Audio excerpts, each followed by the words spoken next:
Copa America അരങ്ങ് തകർക്കുമ്പോൾ വെട്ടത്തൂർ ചെറുവാടിക്കടവ് മൻസൂർ ബാപ്പു മണൽപ്പുറത്തിൻ്റെ വീട്ടിലെ പൂവൻ കോഴിയും കളിയോട് കളിയിലാണ്.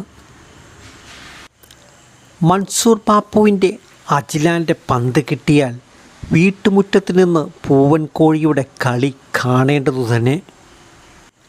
പന്തിന് പിറകെ വാശിയോടെ ഓടുന്ന പൂവൻ കോഴിയെ കണ്ടാൽ ആരും മൂക്കത്ത് കൈവച്ചു പോവും. 6 മാസങ്ങൾക്ക് മുമ്പാണ് പഞ്ചായത്തിൽ നിന്ന് ഈ കോഴിയെ മൻസൂർ ബാപ്പു വാങ്ങുന്നത്. ബാപ്പുവിൻ്റെ മകൻ അജിലാൻ വരുന്നതുവരെ പൂവൻകോഴി കാത്തിരിക്കും. സ്കൂൾ ബാഗ് മാറ്റിവെച്ച് കോഴിക്ക് പന്ത് നൽകലാണ് അജിലാൻ്റെ പിന്നത്തെ ഹോബി. പിന്നെ പൂവൻ കോഴിയുടെ പോരാട്ടമാണ്. കോഴിയുടെ ചൂടൻ കളി കാണാൻ വീട്ടുകാരും ഒത്തുകൂടും. മോളുടെ ആദുമോനും